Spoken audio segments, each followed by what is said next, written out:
আসসালামু আলাইকুম রহমতুল্লাহ।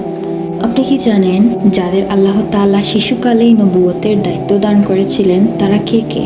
হযরত ঈসা আলাইহিসসালামকে আল্লাহ তাআলা যখন আকাশে তুলে নিয়েছিলেন তখন তার বয়স কত ছিল? হযরত ঈসা আলাইহিসসালাম পুনরায় কখন দুনিয়ায় আগমন করবেন, কিভাবে দুনিয়াতে অবতরণ করবেন এবং কোথায় অবতরণ করবেন, এই সকল প্রশ্নের উত্তর আজ আমি আপনাদের সাথে শেয়ার করব ইনশাআল্লাহ। চলুন তাহলে।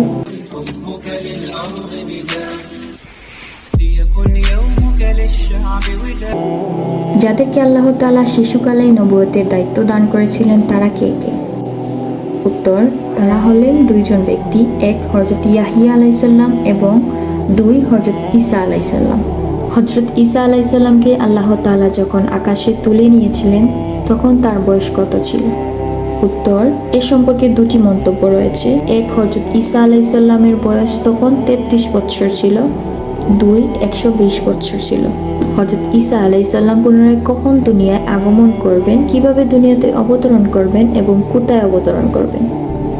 উত্তর, কিয়ামতের খুবই নিকটবর্তী সময় হযরত ঈসা আলাইহিসসালাম দুটি রঙিন চাদর পরিধান করে দুইজন ফেরেশতার কাঁধের উপর হাত রেখে দামেস্কের জামে মসজিদের সাদা মিনারায় অবতরণ করবেন। উল্লেখ্য যে উক্ত মসজিদটি দামেস্কের পূর্ব দিকে অবস্থিত। আকাশ থেকে অবতরণ করার পর হযরত ঈসা আলাইহিসসালামের কোনো সন্তানাদি হবে কি?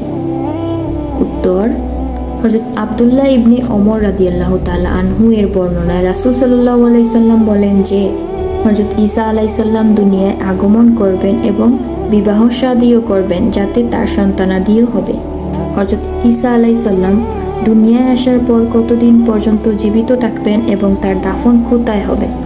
উত্তর, রাসূল সাল্লাল্লাহু আলাইহি সাল্লাম ইরশাদ করেন হযরত ঈসা আলাইহিসসালাম পুনরায় দুনিয়ায় এসে 45 বছর বেঁচে থাকবেন, অতঃপর মারা যাবেন এবং আমার কবরের পাশেই তাকে দাফন করা হবে।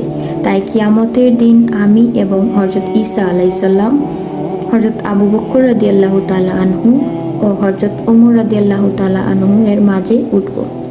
ফি আমানিল্লাহ।